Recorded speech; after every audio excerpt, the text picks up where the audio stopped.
Speaking to Fox News, Machado, widely seen as the most prominent figure opposing Maduro, welcomed the U.S. intervention and said she plans to return to Venezuela as soon as possible.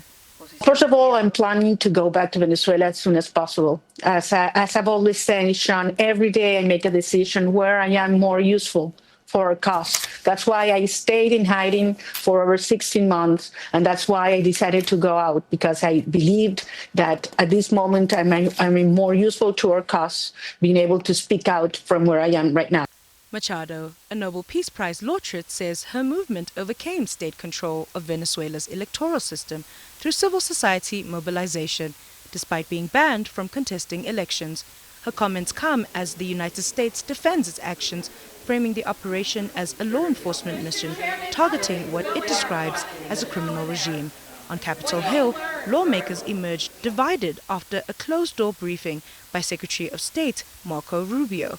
Democratic Senate Minority Leader Chuck Schumer warned the administration's plan for Venezuela lacked clarity and raised concerns about U.S.-led regime change. When the United States engages in this kind of regime change and so-called nation building, it always ends up hurting the United States. I left the briefing feeling that it would again. Republican leaders, however, strongly backed the intervention.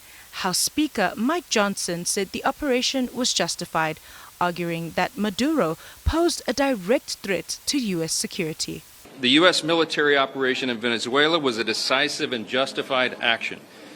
Nicolas Maduro is responsible for the deaths of untold thousands of Americans after years of trafficking illegal drugs and violent cartel members into our country. This is undisputed and everybody agrees with it.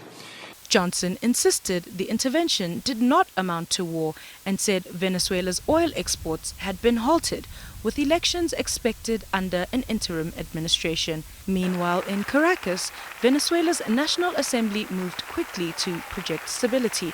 Lawmaker Jorge Rodriguez was sworn in as president of the legislature, pledging to uphold the constitution and vowing to use all available platforms to secure Maduro's return. Mi función como hombre, como diputado, to comply with and enforce the Constitution of the Bolivarian Republic of Venezuela, será recurrir. Venezuela's Vice President and Oil Minister Delcy Rodriguez was also sworn in as interim president, striking a more conciliatory tone and calling for unity and balanced relations with Washington, even as she described Maduro's detention as kidnapping. Venezuela aspires to live without external threats.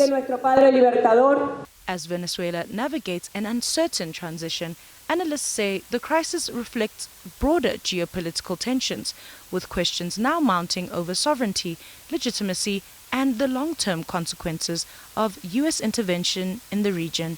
I'm Batlali Pile, SABC News.